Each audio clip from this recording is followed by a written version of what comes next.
ကလုံခြုံရေးကောင်စီမှာဒီကနေ့ဗုဒ္ဓဟူးနေ့ညနေပိုင်းမှာပဲအရေးပေါ်ဆွေးနွေးကြပါတော့မယ်။ဒီလိုဆွေးနွေးမဲ့အကြောင်းပြင်သစ်နိုင်ငံသားရေးဝန်ကြီးဘာနက်ကောက်ချနာကပြောခဲ့တာပါ။ဥရောပသမဂ္ဂကိုလည်းမြန်မာနိုင်ငံနဲ့ပတ်သက်ပြီးအရေးပေါ်အစည်းအဝေးခေါ်ယူဖို့အီတလီဝန်ကြီးချုပ်ရိုမာနိုပရိုဒီကတောင်းဆိုလိုက်ပါတယ်။ဒီကနေ့နောက်ပိုင်းမှာဥရောပသမဂ္ဂရဲ့လက်ရှိအလှည့်ကျဥက္ကဋ္ဌတာဝန်ယူထားတဲ့ပေါ်တူဂီဝန်ကြီးချုပ်နဲ့တွေ့ဆုံပြီးဒီကိစ္စကိုဆွေးနွေးမယ်လို့သူကပြောပါတယ်။ဒီလိုဖြစ်လာရတဲ့အကြောင်းကတော့မြန်မာနိုင်ငံမှာဒီကနေ့ဖြစ်ခဲ့တဲ့တန်ဃာတော်တွေနဲ့ကျောင်းသားတွေအပါအဝင်လူထုဆန္ဒပြမှုကိုအာဏာပိုင်တွေကအကြမ်းဖက်တိုင်တွယ်ဖြေရှင်းလိုက်တဲ့အတွက်ပါ။ဒီကနေ့နေ့လယ်ကရန်ကုန်မြို့မှာရွှေဒဂုံဖျားပေါ်ကိုချီတက်လာကြတဲ့တန်ဃာတော်တွေနဲ့လူထုကိုလုံထိန်းတွေကနံပါတ်ဒုတ်တွေနဲ့ဝိုင်းရိုက်ပြီးအကြမ်းဖက်နှိမ်နင်းခဲ့ပါတယ်။ဒီလိုအင်အားသုံးဖြေရှင်းမှုကြောင့်ဆန္ဒပြသူတယောက်သေဆုံးခဲ့တယ်လို့ဆေးရုံသတင်းရပ်ကွက်ကပြောပါတယ်။ AFP သတင်းဌာနကတော့အနည်းဆုံးလူ4ယောက်သေဆုံးသွားခဲ့တယ်လို့ဆိုပါတယ်။ဒါပေမဲ့ဒီသတင်းကိုတော့ BBC အနေနဲ့သီးခြားအတည်မပြုနိုင်သေးပါဘူး။နောက်ထပ်ဆန္ဒပြသူတော်တော်များများလည်းဒဏ်ရာတွေရခဲ့ပါတယ်။မန္တလေးစစ်တွေနဲ့တခြားမြို့ကြီးတချို့မှာလည်းဆန္ဒပြမှုတွေရှိခဲ့ပြီးအဖမ်းအဆီးတွေလည်းရှိခဲ့ပါတယ်။ဆူးလေဖျားလမ်းမှာတော့လူအုပ်ကြီးရဲ့ခေါင်းပေါ်ကနေစစ်တပ်ကမိုးပေါ်ထောင်ပြီးတနက်ပစ်ဖောက်ပြီးလူစုခွဲခဲ့ပါတယ်။ဒီကိစ္စတွေနဲ့ပတ်သက်လို့ဗြိတိန်နိုင်ငံဝန်ကြီးချုပ်ဂေါ်ဒန်ဘရောင်းကတော့မြန်မာနိုင်ငံမှာအခုနောက်ဆုံးဖြစ်ပေါ်နေတဲ့အခြေအနေတွေကိုဆွေးနွေးနိုင်ဖို့အတွက်ကုလသမဂ္ဂလုံခြုံရေးကောင်စီအရေးပေါ်အစည်းအဝေးတစ်ရပ်ခေါ်ယူဖို့စောစောပိုင်းကတောင်းဆိုခဲ့ပါတယ်။ Mr. Brown က The European Council will be meeting at official level immediately and I believe that they will decide that if there is action taken against human rights that there will be an extension of sanctions. ဥရောပကောင်စီရဲ့အရာရှိတွေချက်ချင်းစည်းဝေးကြပြီးလူခွင့်ရေးချိုးဖောက်တယ်လို့သူတို့တွေ့ရင်ပိတ်ဆို့ဟန်တာမှုကိုတိုးချဲ့ဖို့ဆုံးဖြတ်ကြမယ်လို့ကျွန်တော်ယုံကြည်ပါတယ်။ဥရောပကောင်စီကအဲ့ဒါလိုဆုံးဖြတ်ရင်ဥရောပသမဂ္ဂတစ်ခုလုံးကလည်းထောက်ခံကြမယ်လို့ထင်ပါတယ်။တစ်ချိန်တည်းမှာပဲလုံခြုံရေးကောင်စီကလည်းအများဆုံးအစည်းအဝေးခေါ်မယ်လို့ကျွန်တော်မျှော်လင့်ပါတယ်။အများဆုံးဆိုဒီနေ့ကိုပဲအစည်းအဝေးခေါ်ပြီးဘာလုပ်ရမယ်ဆိုတာကိုဆွေးနွေးကြမယ်လို့မျှော်လင့်ပါတယ်။ပထမဆုံးသူတို့လုပ်နိုင်တာကတော့မြန်မာနိုင်ငံကိုကုလသမဂ္ဂအထူးကိုယ်စားလှယ်တယောက်လွှတ်တာပါပဲ။မြန်မာအစိုးရအနေနဲ့လူခွင့်ရေးကိုချိုးဖောက်ရင်တကမ္ဘာလုံးကမျက်လုံးတွေဟာသူတို့ကိုတောက်ထောက်ကြည့်နေပြီးနောက်ဒါမျိုးထပ်လုပ်တာကိုကမ္ဘာကလက်သင့်ခံမှာမဟုတ်တဲ့အကြောင်းမြန်မာအစိုးရသိသွားအောင်အဲ့ဒီကုလသမဂ္ဂအထူးကိုယ်စားလှယ်ကဆောင်ရွက်နိုင်ပါလိမ့်မယ်။ဗြိတိန်နိုင်ငံဝန်ကြီးချုပ်ဂေါ်ဒန်ဘရောင်းကအသက်ဖွဲ့စည်းလိုက်တဲ့ဂျပန်အစိုးရကတော့သူတို့လက်အခြေအနေအရရက်ကိုအသေးချာစောင့်ကြည့်နေတဲ့အကြောင်းပြောတဲ့ပြင်အာဏာပိုင်တွေအနေနဲ့ဆန္ဒပြမှုတွေကိုအေးအေးချမ်းချမ်းတုံ့ပြန်ဖို့လည်းတောင်းဆိုလိုက်ပါတယ်။ဩစတြေးလျနိုင်ငံကတော့တရုတ်နဲ့အိန္ဒိယနိုင်ငံတို့ကနေမြန်မာစစ်ကောင်ဆောင်တွေကိုဖိအားတွေပို့ပေးပါလို့အဲ့ဒီနှစ်နိုင်ငံကိုတိုက်တွန်းလိုက်ပါတယ်။ဒါ့အပြင်မြန်မာအစိုးရဟာနိုင်ငံတကာအတိုင်းအဝိုင်းကိုလှည့်စားနေတယ်လို့လည်းဩစတြေးလျနိုင်ငံသားရေးဝန်ကြီး Alexander Downer ကဆွဆွဲလိုက်ပါတယ်။ I met with the Burmese foreign minister a few weeks ago in Manila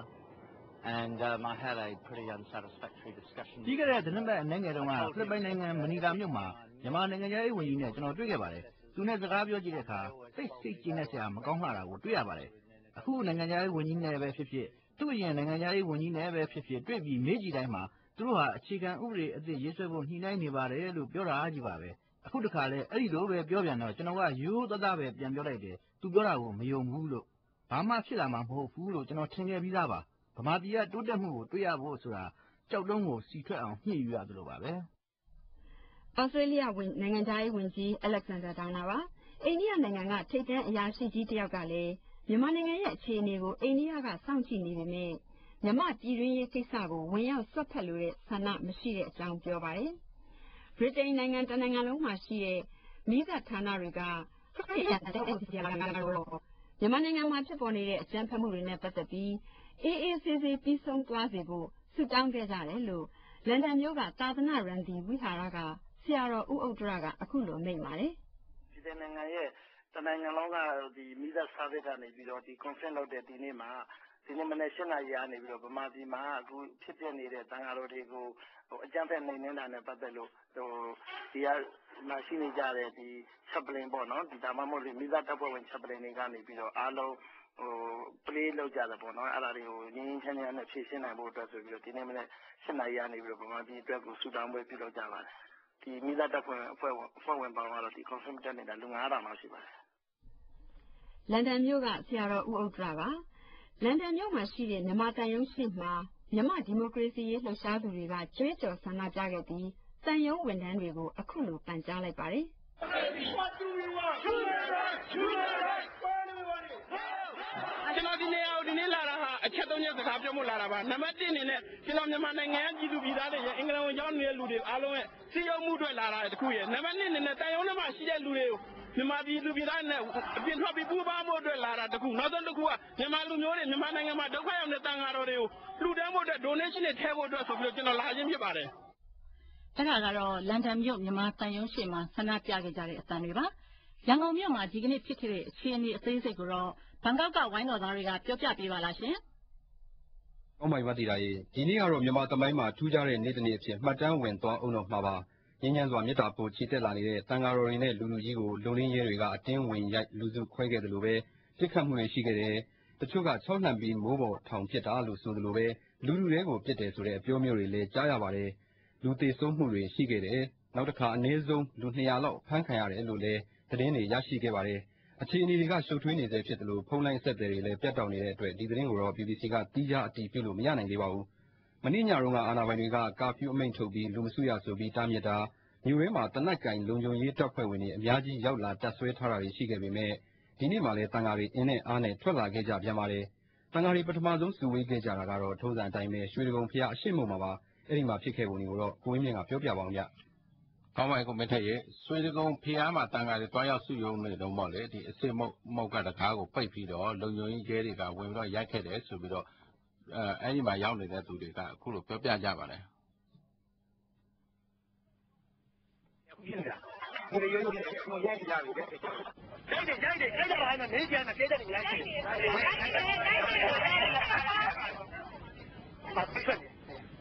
ဘာလို့ရိုက်တာဘူးလား။ဘာရိုက်တာ။ကျွန်တော်ကသူတို့ဝိုင်းတော့ရိုက်ကြတာ။ရိုက်ကြတာ။လည်းမတော်ဘူး။မတော်တော့ဝင်တော့ပြပါတယ်။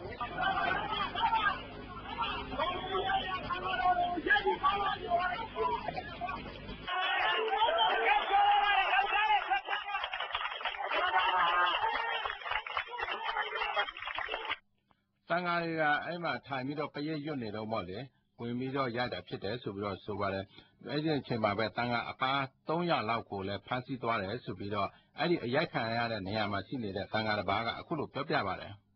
ဘလို့ရှင်းနေဖြစ်နေလဲဆိုတော့ဒါကြီးဒီမှာဦးဇင်းတို့ရွှေတော်မရရှိမှမဟုတ်ပါဘောနော်ဦးဇင်းတို့တန်ဃာတွေကရွှေတန်းနဲ့ပရိတ်ရွတ်တယ်သူတို့ကအရှင်းနောက်ဝိုင်းထားလိုက်တဲ့အချိန်မှာဦးဇင်းတို့ကဒီခလဲမှာလည်းထိုင်လိုက်ပြီးငင်းငင်းညံ့ညံ့ပဲပရိတ်ထိုင်ရွတ်နေတယ်အဲ့လိုပရိတ်ထိုင်ရွတ်နေတဲ့အချိန်မှာလူစုဝဲလဲဆိုပြီးဦးဇင်းတို့ဝင်လိုက်သွားပါတယ်ငါးပါးအထက်နဲ့မင်းသားနိုင်ငံရေးဆိုပြီးဝင်လိုက်သွားပါတယ်သူကရဲရပါတန်ဃာတွေကိုရိုက်နှက်တယ်ဖမ်းသွားတယ်ထုတ်ကားနဲ့ဖမ်းသွားတယ်တနတ်တွေနဲ့ပြစ်တယ်လက်ရုပ်ဘုံခွဲတယ်အကုန်ရိုက်ခွဲတဲ့တန်ဃာတွေကခွဲတယ်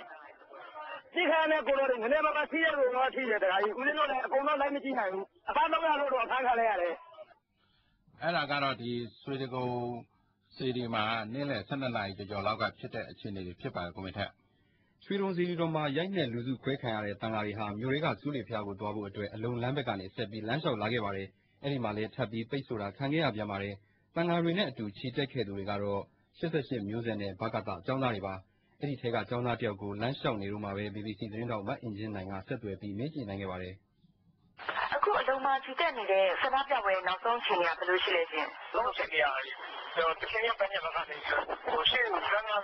ကန်းကန်းလာတိုင်းပေါ့နော်တက်လာတဲ့လူရှိရနေတာထားတယ်စစ်တဲ့နဲ့တန်းစုကျုံနဲ့နောက်ကလည်းတကယ်ရပန်းရပါကလည်းနောက်တစ်ဆက်တက်ကတိုင်ရင်ပြင်းရစာလုံးကြီးတက်ပြလိုက်လာတယ်အဲ့ဒါပြောအမှတာရရှိဘက်ကဟိုပေါ့နော်တက်ကိုပါပြီးညနိုင်မယ်အားလုံးဖတ်ပေါ့ရိုင်းဆက်လန်းရအောင်ပြန်ဆိုလဲပြန်မယ်သူတို့မြစ်ကပြန်နေချိန်မှာနောက်ကတက်လာတဲ့ဆက်ကဆမ်းတင်နေတယ်ပါတနေ့ကဘုံဟောက်ဖြစ်ပါတယ်အဲ့ဒါလူကြီးอ่ะဘယ်ဘုကကြီးရဲ့ဘယ်ဒီကကြီးရဲ့ခွင့်နဲ့စံကြတွေကြီးရဲ့လူကြီးပြောမှာစံကားတွေရတယ်ပထမစီတော့ကိုရိုးရိုးပါတော့ပြန်ပြီးထိုင်နေပါတယ်အိမ်ရှိပြီးထိုင်နေပါတယ်ထိုင်ရလေးတာပြန်နေဆက်လက်တောင်းဆိုပဲအခုချိန်ကြီးတော့စံကားတွေချုပ်အောင်ပြန်လေးရလို့ဆိုကြားပါအခုလိုနားဖားနေအတန်းတက်ချုပ်ခွဲနေတဲ့ပုံမှာဘာသာတများဖွဲ့ချုပ်ရဲ့သဘောထားအောင်ဘယ်လိုရှိလဲရှင်ကျွန်တော်တို့ကလောနေဟိုရှင်တန်ခါတော်ရဲ့ဒီလိုအကြောင်းသားရဲ့ဘာသာတများဖွဲ့ချုပ်ရဲ့ပူးပေါင်းပြီးတော့နင်းရတော့ဆန္ဒပြနေတာနင်းရတော့ဆန္ဒထုတ်ပေါ်နေတာကိုဒီလိုရက်ဆက်ကျန်းဆက်ချုပ်ခွဲအောင်ကျွန်တော်တို့လုံးဝ